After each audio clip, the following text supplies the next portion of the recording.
Okay, I think we should get started. Welcome everybody to this virtual finance seminar. It's a pleasure to have José Ignacio Cuesta with us this afternoon. Ignacio, thank you so much for accepting our invitation. Ignacio is going to present price regulation in credit markets, a trade-off between consumer protection and credit access, a hot topic, definitely, given the debate in Brazil and around the world. Thank you so much, Ignacio. The floor is yours. We are very happy to have you here. Well, thanks, Ricardo. Thanks everyone for coming. I'm excited actually to be able to present my research to this group. So the research is going to be from the region. It's a paper about price regulation or interest rate caps in Chile, and hopefully we'll be able to find some connections to the current discussion in Brazil. And this is going to be joint work with Alberto, who used to work at the regulator of banks back in Chile. So let me. Sorry, this is not. Oh, there it is. Okay, good. So let me try to motivate, why should we care about this? Though I think everyone in the room is going to be somewhat on board that we should be thinking about these issues. And the main motivating fact is that consumer credit markets are huge, right? Like if you look at the cross-section of countries, on average, the amount of outstanding consumer debt is around 40% of GDP. Okay, so of course there's a distribution. Developed countries have more of it. Developing countries have less of it, but on average, it's like a sizable share of the economy. Okay, and there's when people look at that fact, they have two views. Some people are going to say that's too little, right? Maybe because of market power, maybe because of adverse selection, and some other people will say, look, no, that's too much actually. And that can happen because of moral hazard or because of some behavioral considerations on the side of borrowers. Okay, so regardless of the view, and actually the two views sort of motivate policy concerns, right? And more so after the 2008 crisis was actually kind of related to the amount of borrowers in the economy and the amount of borrowing in the economy. Okay, so in response to that concern, there's been substantial regulation. And the kind of like the academic view is that there's we know way too little about the effects of this regulation and hence about how to design regulation properly. Okay, so this paper is like zooming in at one particular form of regulation which is widespread and it has been present throughout kind of like history. Right, we can go back to Babylonian times to find the first time in which interest rate caps were imposed. Okay, actually Hammurabi was the first guy to implement something like this. And if we look at the kind of like at the extent to which countries use interest rate caps in their consumer credit markets today, more than 80 countries have them in place, and there's several ongoing discussions. Okay, so some countries like Ireland is like deciding whether or not to implement them, and then Kenya, which is a country that actually implemented these around 10 years ago, is thinking about removing them. And of course, Brazil has its own ongoing discussions, right?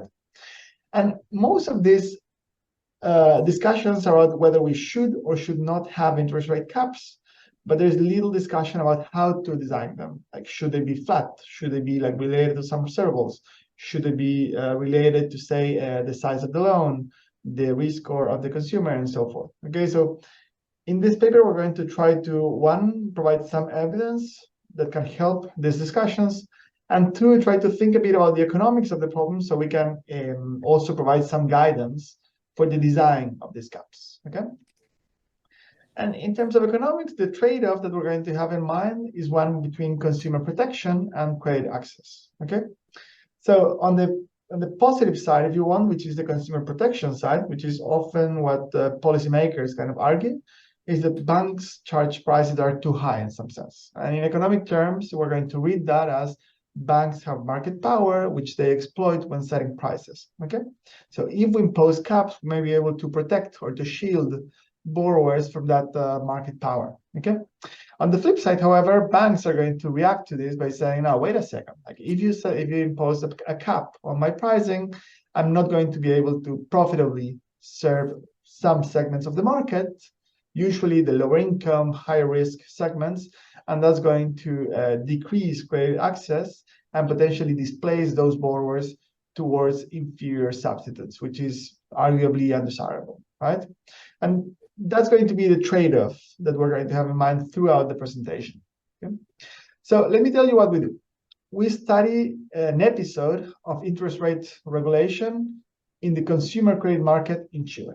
Okay, so this is a reform that essentially brought down interest rate caps from somewhere around 55 percentage points, that's on annual rates, to 35 percentage points. I'm going to give you more details about it. So we have kind of like very nice policy variation that's going to affect only one segment of the market, but not the other. So that's going to give us kind of like diff and diff, if you want, variation.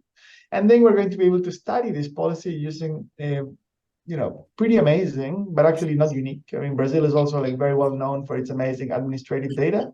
But in our context, data was actually quite good in terms of it would provide like micro data at the borrower level on applications, whether they were approved or rejected. Then for approved applications, we would see contracts, and finally we would see a repayment of those contracts. Okay, so we can see the full funnel, if you want, of the consumer credit market. Okay? So for these settings, we're going to proceed in two steps. Okay, so first we're going to say, look, let's do a sort of an impact evaluation of this reform. Okay, at the market level, let's see what happened. Let's see what happened with quantities, with prices, and with the risk composition. Okay, and then after seeing what happened at the market level, we can think a bit about what happened across the distribution of borrower risk, right? Because we expect for there to be stronger effects among riskier borrowers than among inframarginal safe borrowers. Okay, so that's going to be the first part of the paper. Then, motivated by those findings, but also wanting to learn more and to provide some more guidance for the design of the policy, in the second half of the paper, what we do is to develop and then estimate a model of applications, pricing, and repayment. Okay, and we use that model for three things. The first one is to do welfare. Okay, so we're going to be able, like, who are the winners, who are the losers, how much winners, how much losers, and then which dominate, right? So are the winners' gains enough as to compensate the losses of the losers? I'm going to be able to put numbers on that. And then we're going to think about two kind of like underlying economic forces. The first, the role of market power.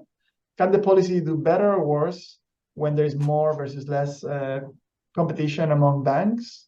And then secondly, in terms of design, usually we think of flat caps that are independent of, say, borrower coverage. Would it be better, perhaps, to design interest rate caps that are related to borrower risk so that we can manage this trade-off between credit access and consumer protection? I'm going to give you like some evidence of how that design would do relative to the baseline flat design. Okay, and then so that's essentially the paper. So how the rest of the presentation is going to go is that I'm going to give you some background on the market. Then I'm going to jump to that first analysis that I told you about, which is about market level effects. Then I'm going to give you some basics of the model, then tell you a bit about estimation, tell you about the welfare effects, and finally about counterfactuals. Okay, so please jump in case you have questions. I'm happy to use the time for discussion rather than just for exposition. Otherwise, I'll keep talking till the end. I think I have quite a few slides to show you. Okay, so let me tell you about the market. We're going to be thinking about the Chilean consumer credit market. Okay, so let me be precise here. We're going to be thinking about unsecured consumer loans. So these are going to be the loans that people will use, say, for buying, a durable good. So maybe like a $2,000 loan, something like that. Okay, and these are given by banks. In Chile, they are unsecured. Okay, so every year in Chile, which is a smaller country than Brazil, there's a bit more than 1 million of these contracts. Okay, and if you think of the size of the industry, well, there's going to be $7.5 billion in credit in this particular segment of the market. Okay, and these are fairly simple contracts. They're going to be essentially fully described by the amount of the loan, the term or maturity, and then the interest rate. Okay. Are these loans important for households? I would say yes. Ignacio, Oh yeah, please. you told us that those are goods, but you can't discriminate if it's a fridge Absolutely. or a Yes. sound machine or whatever. No. So when you apply for one of these loans, the bank will not ask what are you using it for, partly because the loans are unsecured, right? And two, I was just saying an example. It's unclear that you will use it for one of those. Actually, you could use it for debt consolidation, that is to pay some other debts, or maybe for consumption, maybe to take a kind of like a vacation. People can use it for whatever they want. I was just trying to give you a sense for what kind of like the average contract is going to look like, which is going to be something like $2,000-$3,000, and likely be used for something like a durable good. But there could be a lot of heterogeneity there, and as you asked, as you mentioned, there's no sense in which banks can ask or verify what you are using it for. Okay, so that's right. So are these important? Well,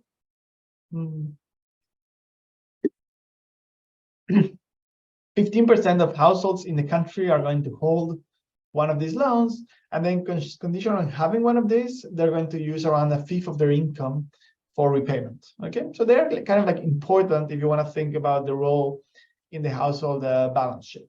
Okay, then the market is going to be somewhat concentrated. I don't know how these could compare, for example, to Brazil, but in our setting, we're going to have something like 15 banks, most of which are going to be national banks, so no local banks.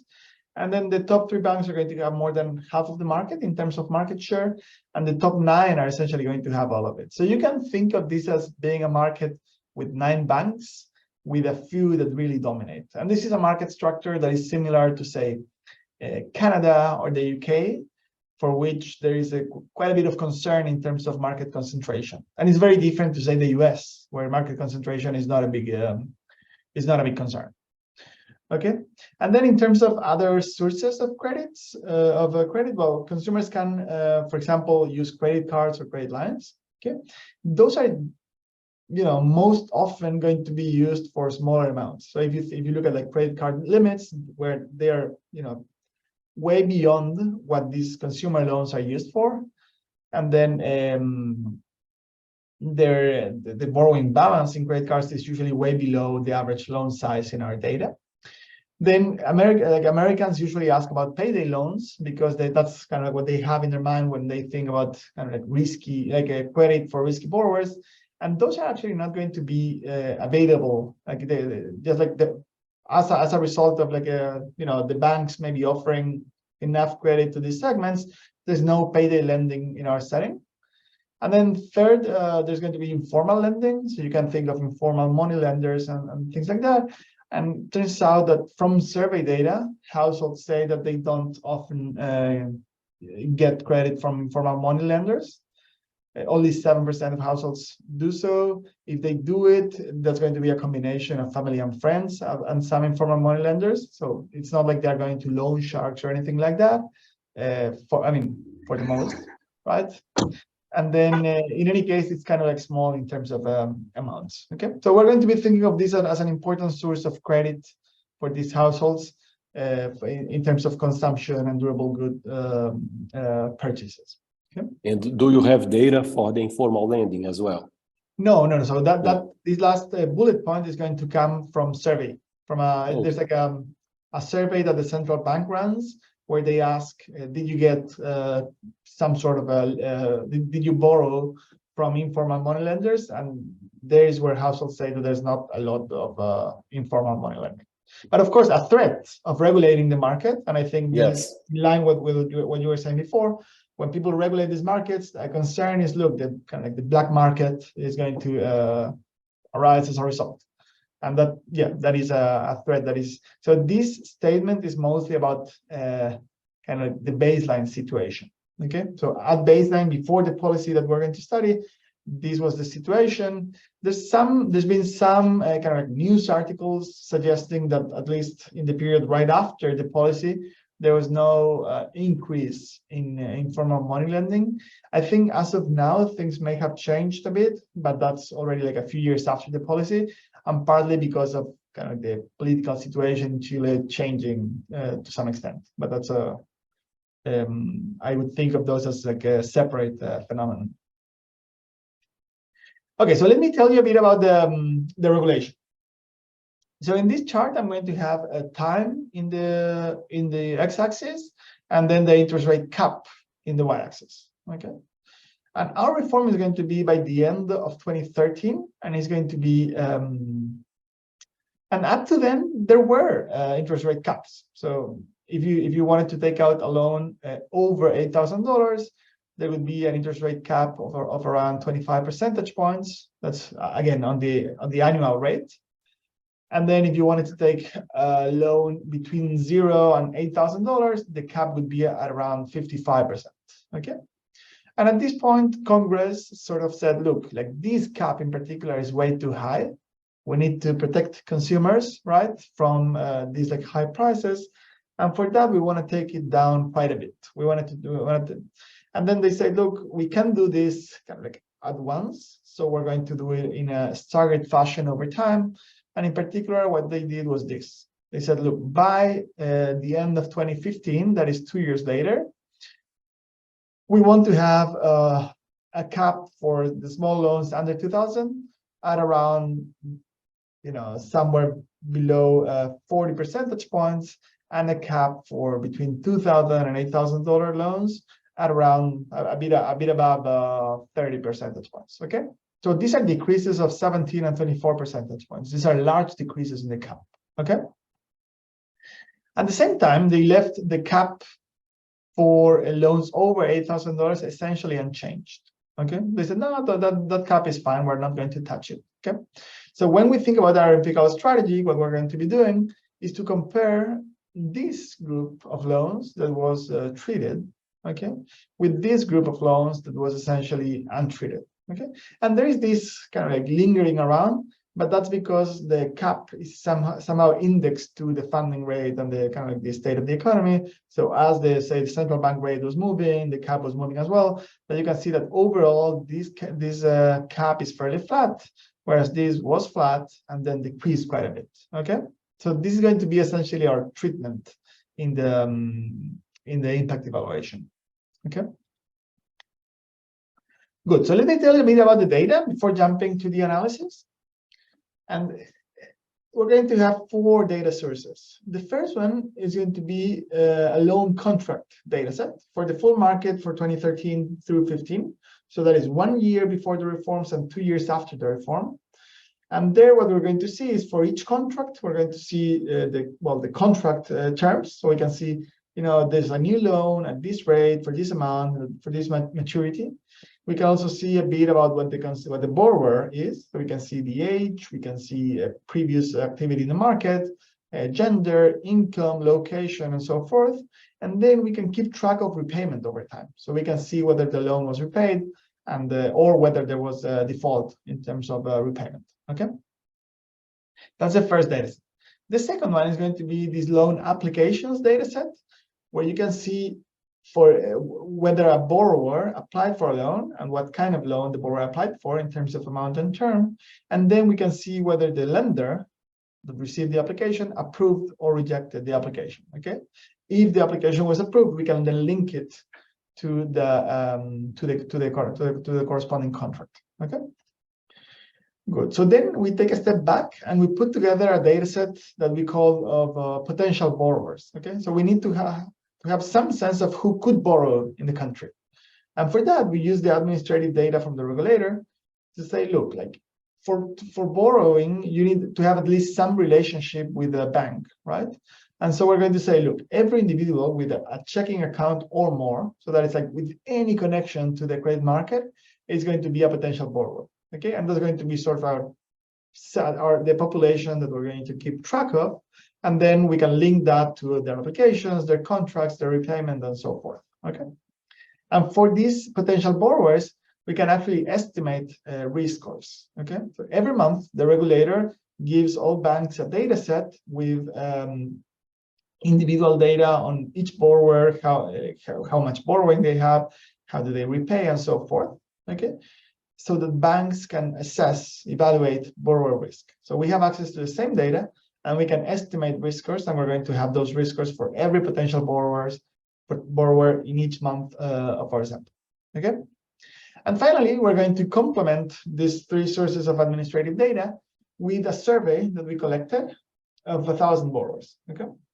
In this data set, what we were interested in was first to understand a bit about how these guys would shop, okay? So we would ask them, okay, so did you search how many banks, and did you get good rates, and so forth? And then also, to complement our welfare analysis, we would ask them about how important credit access is for them in terms of managing financial distress, in terms of being able to smooth consumption, okay? And I'm going to get back to this by the end of the welfare analysis, okay? But you should think of this survey as being a complement to all the other data that we have for the analysis, okay? Okay, and the final slide on the setting is this one, and where we try to describe how much like dispersion in pricing and cost there is in this environment, okay? So we're going to use our risk scores to split the population of contracts in 5 buckets, so 5 quintals. Here we're going to have the very risky borrowers, and here we're going to have the very, or not very safe, but just like the safe borrowers in the bottom quintal. And you can see that these like risk scores are actually capturing cost or default risk, right? In what sense? In red, I have the default rate, which is, do you ever default on your payments? Well, if you're in the 5th quintile, you default, so at least a fifth of them have defaulted. If you're in the bottom quintal, only 4%. Okay, so there's a 5-fold increase in terms of default rate from the 1st quintal to the 5th quintal. Okay. Similarly, if you look at charge-off rate, which is another measure of cost, that is, was the loan kind of like put off the books from the bank, and then if you're in the bottom risk quintile, that happens only 1% of the time, whereas if you're at the top, that happens 11% of the time. Okay, so definitely our measure of risk is capturing actual risk realizations. Okay, now, do banks take this into account when pricing?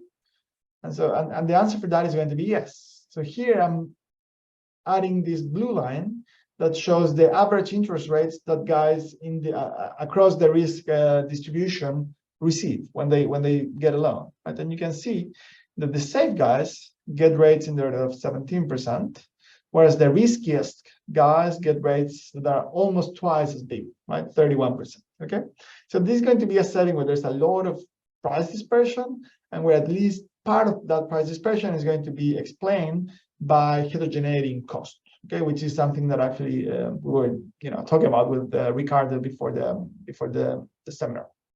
Okay, so where should we expect to find any effects, if at all, from a policy like this? Well, in principle, at the top of this risk distribution, these guys that are high cost are getting high prices. If you impose a cap on them, right, banks are going to have to choose.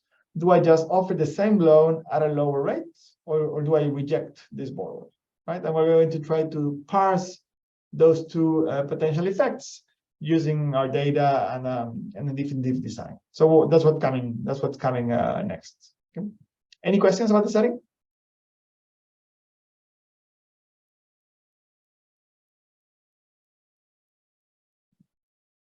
Okay.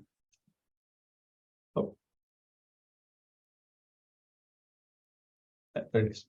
Okay, so let's go to trying to learn something about the market level effects of this policy. Okay, so the goal is simply to measure the effects on equilibrium market outcomes. Okay, and we're going to be looking at interest rates, the number of loans and applications, and also the risk composition. Okay, and then we're going to use these results, and we do more of this in the paper, to motivate the modeling choices that we're going to make for the second part of the paper.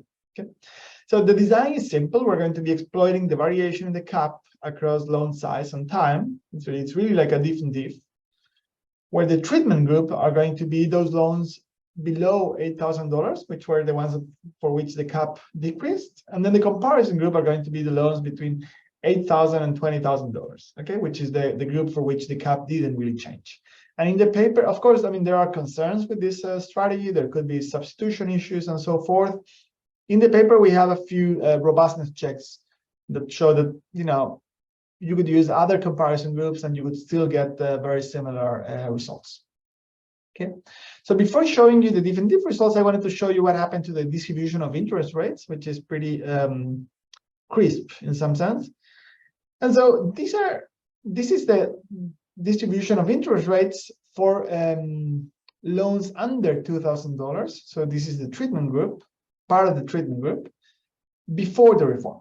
And you can see that there was a ton of dispersion, okay? And this was the cap, this dashed line. Okay, so there was a cap that was essentially not super binding, and there was a lot of price dispersion below the cap. And I already told you that part of that price dispersion could have been cost, right? But also there could be part of that is just market power, like markup of the banks, right? Good.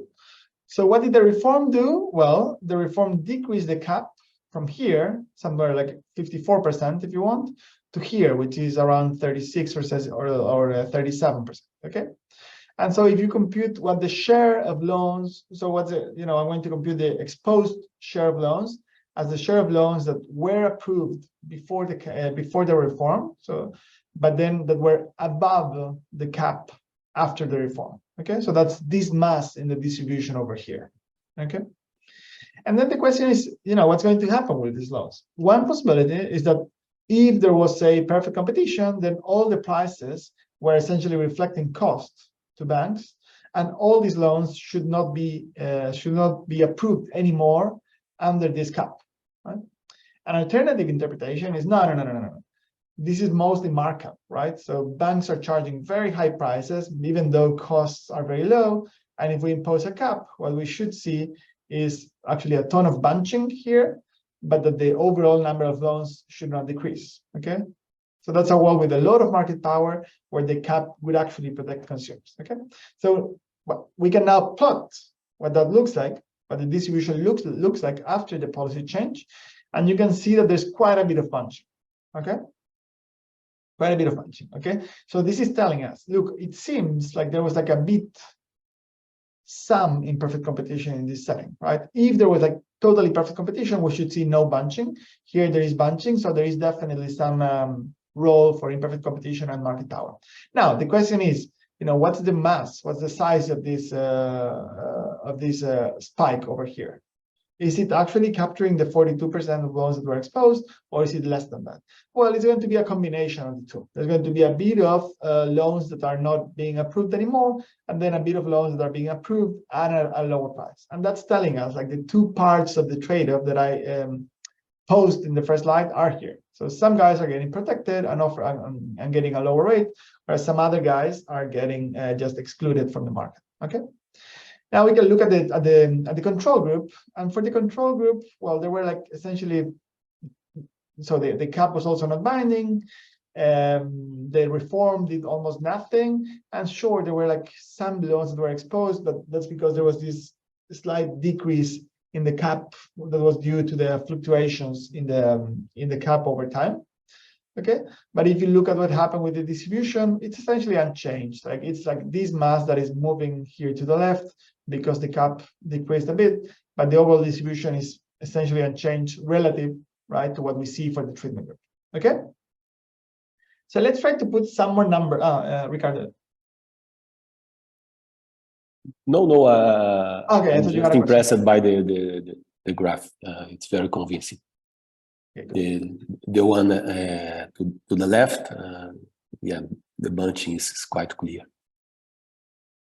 Okay, so so what do we do to put some more numbers into this? We're going to now run estimate a difference model for market level outcomes. So on the left hand side, we're going to have this dependent variable y, which is going to be, for example, the number of loans or the log of the number of loans aggregated at the market level. What do we mean by the market level? There's going to be beans k of amount and term. So that is like loans of similar attributes, okay, up to price, but like same amount on same term, sort of.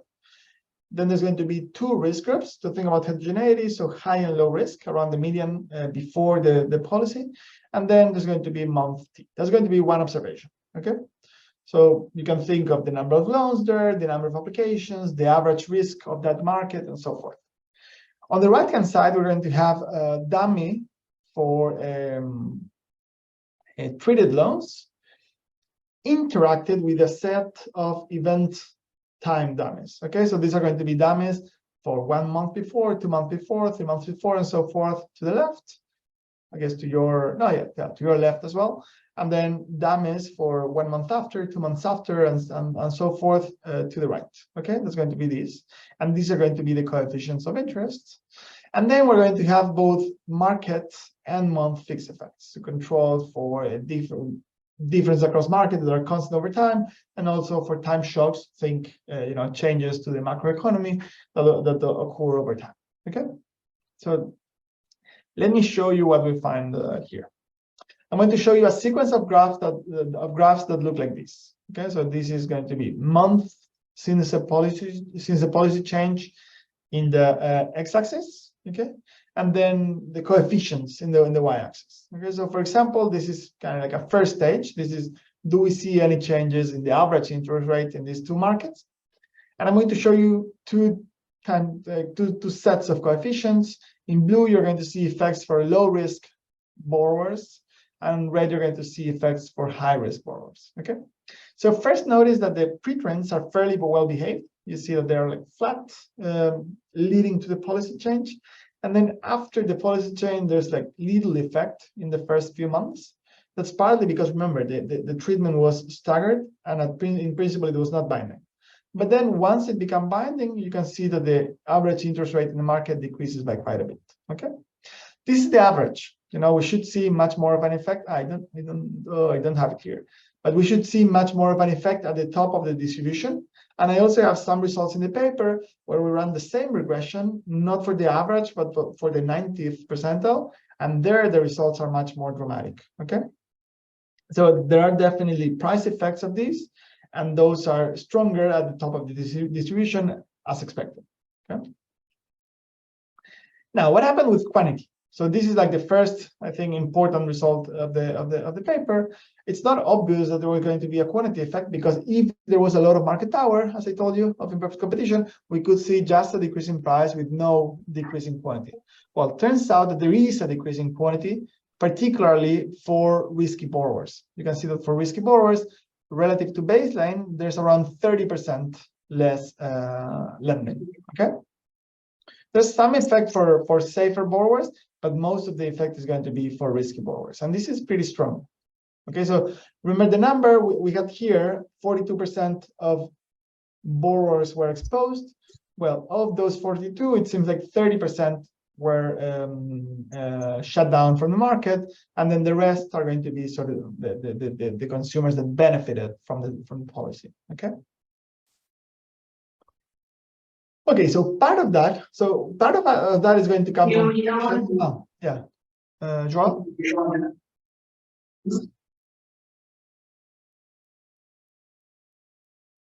Is there a question? Or? No, I don't think so. Okay, no worries. So part of that is going to come from rejections by banks, but also consumers now know that the market is kind of like tougher for them. Like if I know that the market is regulated and I'm a very high risk guy, I may just as well just not go to banks, right? Because I'm not getting approved. And that is what this result is showing. Here, instead of looking at the number of loans, we're looking at the number of applications. And you can see that the number of applications by high-risk borrowers decreased by somewhere between 10 and 15%, okay? So we see the decrease in quantity is coming from two channels: one, lower applications, and two, which is the complement, is going to be higher rejections by banks, okay? Now, as a result of this, and essentially the pool of borrowers, so as a result of most of these effects being concentrated among risky borrowers, if we look at what the average, the borrower pool looks like after the reform, it's going to look safer. And that we verify by running our specification using the average risk score as the dependent variable. And you can see that as the policy kind of like progresses, the average risk score in the market becomes lower and lower. Okay, so that is saying the set of borrowers that remain in the market are going to be safer than before the policy change. Okay. And then finally, we can look at bank profitability. This is a measure of markup. So that is expected markup, essentially the rate that you can charge minus the expected cost, which we can measure using our default data. And you can see here that there is indeed a decrease in the markup. Okay, so banks are saying, look, I cannot price as high as before, so I am going to price lower. That erodes my profits. At the same time, the composition is getting a bit better, so the average cost is also falling, and that's why the decrease in markup is lower than the decrease in price that I showed you before. Okay, but there's a decrease anyways. Okay, so summarizing what we have so far is, we could say like 3 facts. The first one is that the policy, a stronger interest rate cap, decreased rates because the policy was binding. That's not super surprising. Secondly, there was an overall decrease in the number of loans by 19%, which was partly driven by a decrease in applications. Okay. And then because all of this is concentrated among risk borrowers, there's a shift towards a safer borrower pool, and default rates actually decreased by 18%. Okay, so we have better borrower pool, they pay better, but we're leaving the risky guys outside the market. So a lot of this is compositional. Okay, so in some sense, we believe that this is kind of like interesting, potentially relevant in its own. We're evaluating an important policy that we care about in many countries using detailed data, and we have evidence for the effects of the policy on several outcomes. But we think that there's some other questions that we should go after in some sense. Okay, for example, okay, so we have the sense that there are winners and losers. Okay, so what are the gains of the winners? What are the losses of the losers? To answer that kind of question, we need a measure of willingness to pay for a loan, and also some sense of what the cost of lending is for banks. Secondly, we keep talking about market power, but essentially we only have one market structure here, and we can't really say much about how things could go with the same policy under a different market structure. Okay. And then thirdly, there's the issue of, okay, but we have only one design of the policy here, and we don't know whether an alternative design could have better or worse effects on consumers. Okay, so motivated by these kind of like open questions, in the second half of the paper, what we do is to develop a model that is going to allow for us to answer them, or to try to answer them. Of course, the model is going to have some limitations that we can discuss. Okay. So let me outline, give you like kind of like a rough outline of the model. There's going to be a diagram here and then a few equations, so you get a sense of where the results are coming from. And then I'm going to jump to the welfare effects. Okay. If there are questions, please stop me. Okay, so we're going to have potential applicants, okay, which are going to essentially be described by a combination of public information and private information. Okay, public information is going to be, for example, your risk score, which banks know. Private information is something about your unobservable risk that banks do not know. Okay, and then you're going to essentially be considering to apply for a loan of amount L, maturity T. Okay. In the first stage of the model, you choose whether or not to apply. Okay, that is, you're going to go to the market and try to get a loan from some bank. Okay, if you decide to apply, then the way we think about it is, imagine there's a street where all the banks are lined up, and you're going to go to that street, and then you're going to start like knocking doors. Okay, so you're going to shop across banks for the best deal. Banks are going to be essentially homogeneous up to their costs. Okay, so we don't think it's a crazy assumption, in the sense that loan contracts are paper, right? It's like a very kind of like simple thing. But then for maybe for some reason, a bank finds a particular borrower more appealing than another bank, and vice versa. Borrowers may find some particular banks more appealing than other ones, and that could depend, for example, on their previous relationships or on the location of the banks and so forth. Okay, so there's going to be discussions. Okay, and then the outcome of this negotiation is going to be either a rejection, that is, look, I knocked on all those bank stores and nobody wanted me as a borrower because I'm very risky.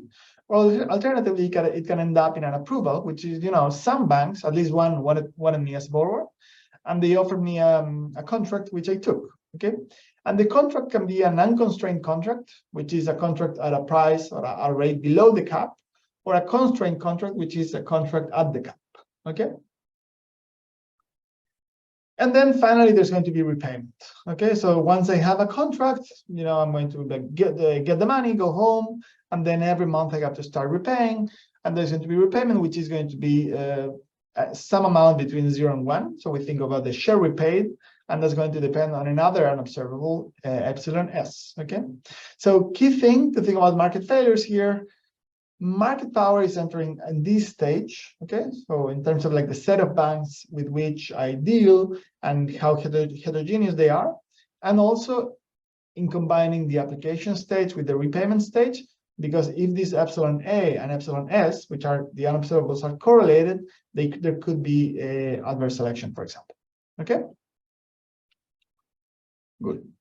So that's the structure of the model. I'm going to give you like a couple of equations just for, I'm thinking about, in terms of time, I think it may be worth just skipping these equations and getting to the counterfactuals, because there's still like a few things that I want to show you. But anyway, like essentially we estimate this model using the data that I outlined before. With that, we get estimates of willingness to pay on the demand side, and of the repayment function also from the demand side. On the supply side, we're going to get estimates of the distribution of banks' costs. Okay, that's, I'm happy to discuss those after the presentation.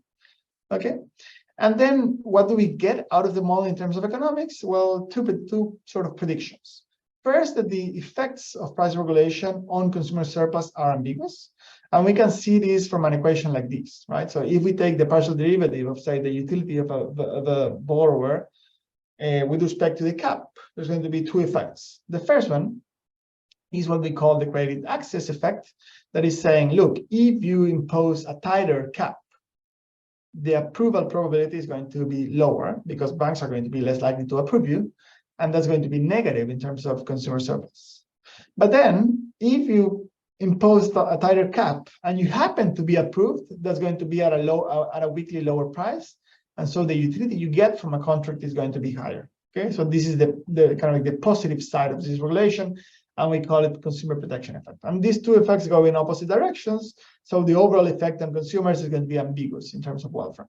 Okay, and then on the supply side, the effect is sort of ambiguous as well. There's going to be two effects that we know how to design, which I call the approval effect and the price effect. So essentially, if you impose a cap, banks are going to be less likely to make business, and if they make business, they're going to get lower prices. That's not surprising, and this is the reason why banks themselves don't impose caps. But there's going to be the application effect, that the cap may actually bring more people to do business because they think the market is better for them, or bring less people to the business because they think that the market is going to be worse for them. That's going to depend on the type of the borrower. Okay, and this part is this effect is ambiguous actually. Okay. Good. So let me tell you what we get out of the model. So say we estimate it, and you can kind of, again, happy to discuss that afterwards. But we estimate this, and then we try to kind of put some numbers to the effects of the policy. So let me show you this graph, and there's a lot of information in it. Okay. So in the x-axis, we're going to have the interest rate cap for the treated loans. That's loans under $8,000. Okay. Here we're going to have the share of consumers, and here we're going to have the change in expected consumer surplus. For now, I'm just showing you these bars. So what these bars show is we start from the baseline cap, which was 54 before the reform, and we're going to move it down to the left or up to the right and see what happens in terms of consumer surplus. And you can see that if you make like small decreases to the cap, so you go to 45 or to 40, actually the share of winners from the policy, which is the blue region, is going to be somewhere around 2/3 here, or maybe half of borrowers. Okay, so there's a sense in which with a small decrease you can get a ton of winners. If you are too aggressive, actually the share of winners is going to go below 20%. Okay, which is here. So, and actually for the actual policy that took the rate all the way down to 34, the share of winners is somewhere around 16 or 18%, okay? Which is this blue region. All the red guys are going to be losers. Now, the question is whether the gains of these winners are enough to compensate the losses of the losers, right? So that's what the model is useful for. So we're going to now add a line on top of this. And this red line is telling us what the average effect on consumer surplus is across the population, okay? And you can see that even though there were a bunch of winners here, for example, for this moderate reform, on average, the effects are negative. And that is telling us, look, like the guys that lose were maybe the guys that valued access to credit the most, which is like low income, risky borrowers. And of course, the average effect of consumer surplus only becomes more and more negative as we are more aggressive, because then we are excluding too many people from the market, okay? So let's look a bit more into this heterogeneity, and let's go back to the trade-off that we have been trying to motivate, right? So now I'm showing you what the policy did. So the same reform that we see in the data, we simulated in the model. And here I'm plotting the correlation between the expected change in the monthly payment. So that's the consumer protection effect, essentially, and the expected change in the approval probability, which is the credit access effect. So this is negative. So the policy sort of decreases access to credit, but this is also negative. So conditional on access to credit, you get a lower rate, okay? And these two are not mechanically, but like inherently correlated, right? So they have to be, because you only get the lower price if you tighten lender profits, and that leads to rejections, okay? So the question is, what are policymakers thinking in some sense? What do they have in mind when they push for this? And it has to be that they're thinking that this blue line that I have here is sort of in this region, right? Why is that? That is a world in which you can get the decreases in prices without decreases in approval probability, okay? Which may happen in a world with very imperfect competition, with a lot of market power. It doesn't happen in our particular setting, okay? But they're sort of like not taking into account the fact that in many settings, these policies are going to have access in terms of the approval probability of banks, okay? So that's one thing that I think is interesting in terms of heterogeneity. The second one is that we can plot in this second chart borrower risk scores in the x-axis, and then the change in consumer surplus in the y-axis. And you can see that as you move to the right, the change in consumer surplus become more and more negative, okay? And the reason for that is that the riskier borrowers, according to our estimates, have a stronger preference for loans, like they need loans the most. They are also less price sensitive, and they are the guys that are like more exposed, right? So if anyone is going to lose access to a loan, it's going to be these guys. And you can see that safe borrowers, they on average lose a bit, but little, whereas risky borrowers on average lose quite a bit, something like 5 times more than the safe guys, okay? Good. So let me complement that with what we learned from the survey. So we went to the field and we collected this survey data, and we asked people, and these are questions that are based on the survey of consumer finance in the US. So we try to be kind of like to follow them in terms of how to ask these questions. But we asked them something about, tell us about your last economic hardship that you faced, like a shock to the household, okay? And then we asked them, okay, and then how did you deal with this hardship? Did you manage to get a loan from a bank? Or did you have to use your savings, or did you have to use other means, for example, informal lenders or so forth, okay? And then we asked them, tell me how that economic shock affected your consumption smoothing, which is, did you have to stop consuming some other goods, or your financial distress? That is, did you have to stop paying your bills or your whatever, like the school of your kids or hospital bills or so forth, okay? And what we do then is to run a regression of whether you had to cut your consumption, that is to affect your consumption smoothing as a result of the shock, but then separately by how you dealt with the shock, okay?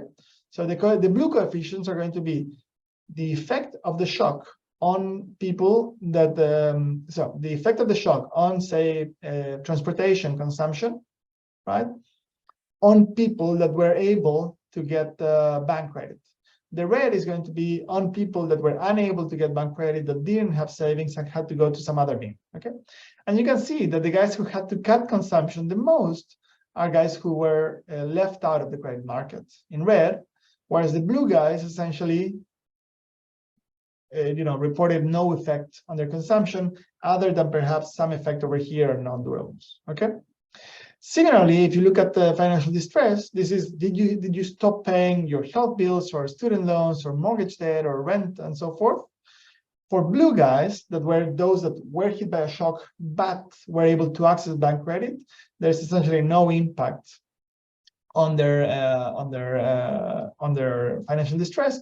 Whereas for the other guys, in particular guys that were didn't get access to bank credit and also didn't have savings, they see a substantial increase in their financial distress, okay? So this is somewhat consistent with the results that we get in the model, in the sense that, access to bank credit seems to be correlated with better consumption smoothing, lower financial distress in response to economic shocks.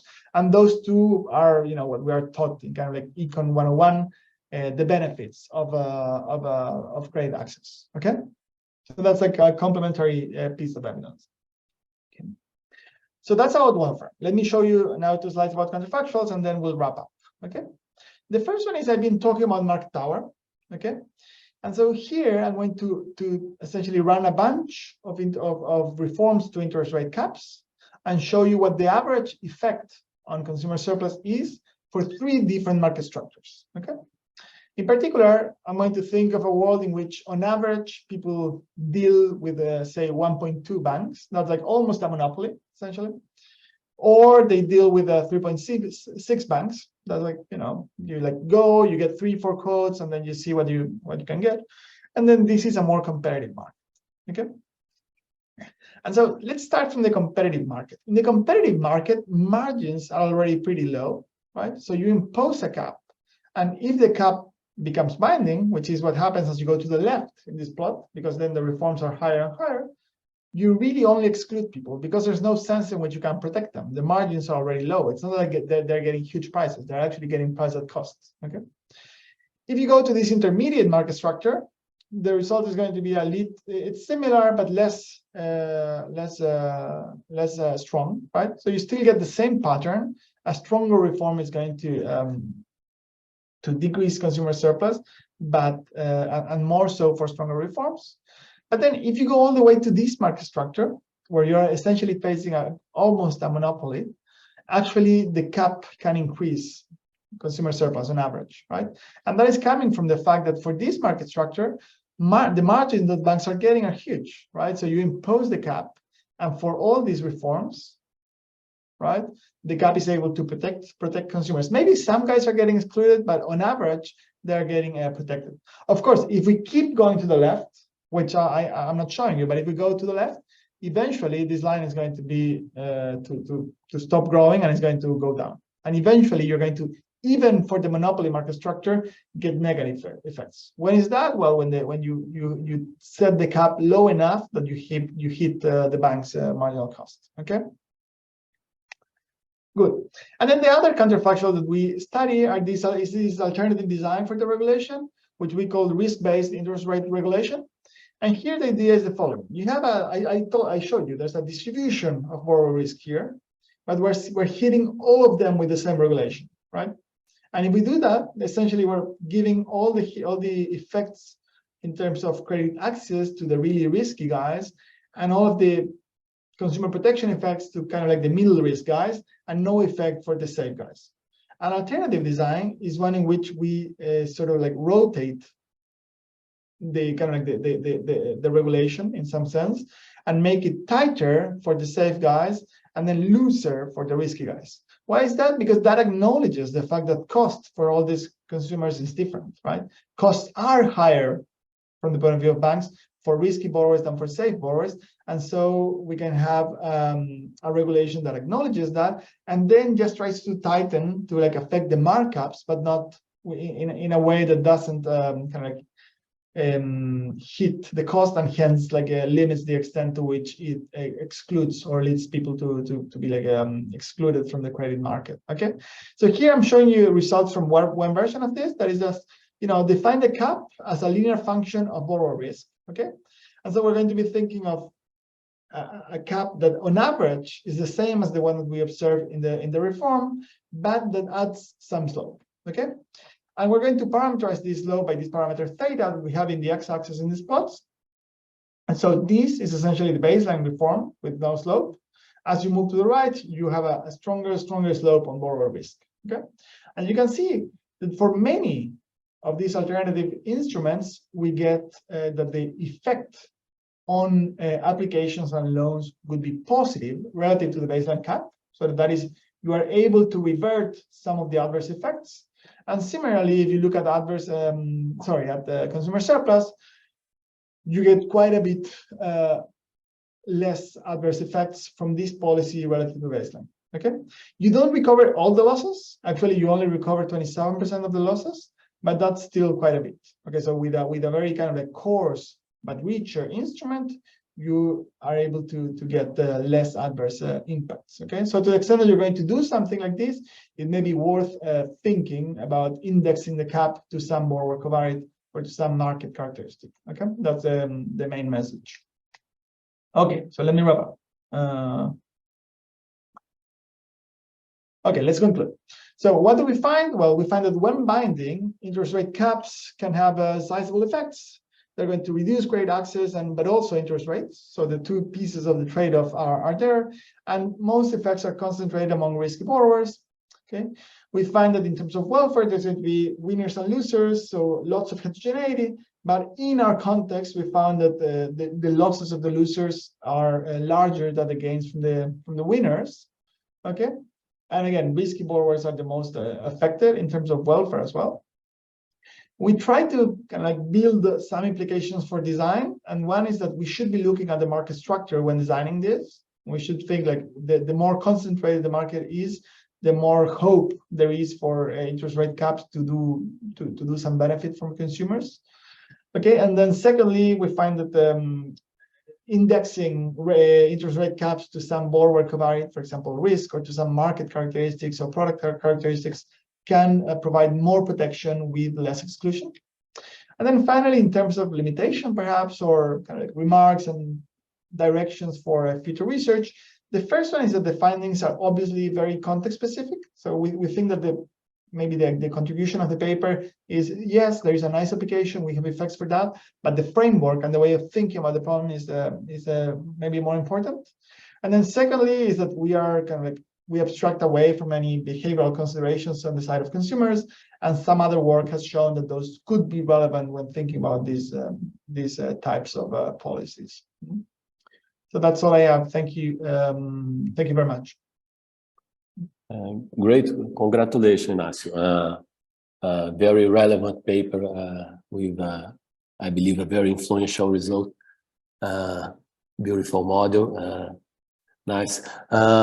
Do we have questions from the audience? Marcelo?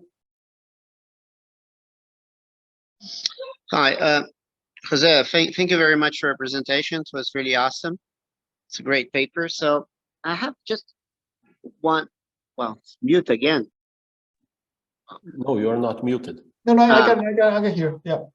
Yeah. Okay. So now I understand. I think my screen appears in front of someone who is muted, and I thought it was me. So let me ask a question. When you compute the credit scores, the risk scores for every individual, right? You use a common data set that every bank receives. But as you later told us, obviously, you know, like there are relational contracts between banks and individuals, or you know, they could have access to other kind of informations from like mobile networks or whatever, right? So how would that affect your model in some sense? Because you know, like in the structure of your model, you know, like I don't think it's such a big issue, but anyway, just to have an idea You know, Oh, how that's a you, good because point. it would affect the So, shopping around the pot, I guess, right? yeah, so the way we capture that to some extent is that in the model, the key dimension of heterogeneity among banks, so at the bank borrower level, is this cost heterogeneity. And we parameterize these costs as a function of previous relationships. So we allow, for example, that if you have a relationship with Itaú, for Itaú, it can be particularly attractive to serve you, as opposed to me, for example, which and I'm not a member of. What we're not allowing for, and in the estimation, that comes out to be very relevant. So for you, like, so you are more likely to end up getting the loan from Itaú because they have a lower price, so they're going to be able to offer you a better deal. What we're not kind of like allowing for, and we have thought about incorporating, is the fact that maybe Itaú knows you from before, but they also know that you're like a very bad risk in some sense. Like it is like a hassle to deal with you and all of that, right? And that we're not allowing for. So we're imposing that these relationships affect costs in a homogeneous way, right? When actually the content of the relationship may deal to distinct effects for, say, borrowers that reveal good behavior and bad behavior within the relationship. So we could add a bit more of heterogeneity there, and I agree that could be interesting. I feel like more broadly, there's a lot of there's like many paths there to transit. We could, we are imposing, for example, that all the banks are using the same risk model, which is naturally not, so it's like, of course, not true in practice, but also like more broadly, it's an interesting question, like how do banks deal with data and so forth, and we're exploring that in a separate project. Yeah, but that would be like the first part, I think, is more my response. Yeah, so we're kind of like imposing some. We're trying to account for it, but we're still imposing some simplifying assumptions in terms of how this information is captured in the model. So you think that, taking the Brazilian case, as you mentioned, Itaú, I know Itaú is also in Chile, but just taking, seizing the opportunity to talk a little bit how it would work in the Brazilian market. Now we have open finance and open banking. So I guess, like there's no such, like it's like almost like common information, right? So I think model uncertainty is probably what is going to kick in as the most interesting extension of your model. So you said that you have something on that, like how does it affect your modeling scheme? Like perhaps obviously I'm not thinking much about this problem, but and you are, so I guess you know exactly how it should affect the like the modeling strategy here. So can you give us a hint on how you're thinking to tackle this? So I mean, I can tell you a bit about the other paper I'm working on. We're working on this project in the context of the US, where we're thinking of a two-stage model essentially. So in the second stage, if you want, banks are going to compete given a model, and then that's kind of standard. That's essentially what we're doing here. And then here, on top of that, we're imposing that the model is the same for everyone. But there's going to be a first stage of such a game where banks choose their model, right? And you're going to choose the model that is going to give you maybe some screening accuracy at some cost, right? So you're going to trade those two off. So in the context of the monopoly, it's very easy to think about equilibrium and optimal investment and all of that. And actually, I mean, this is like really much work in progress, because I'm going to tell you that in the context of the oligopoly, things are much more tricky. Because if you want to think about the symmetric world, maybe it's easy because you see like everyone is going to invest in the same way. And then there's going to be kind of like a distribution of borrowers that is going to be homogeneous across banks.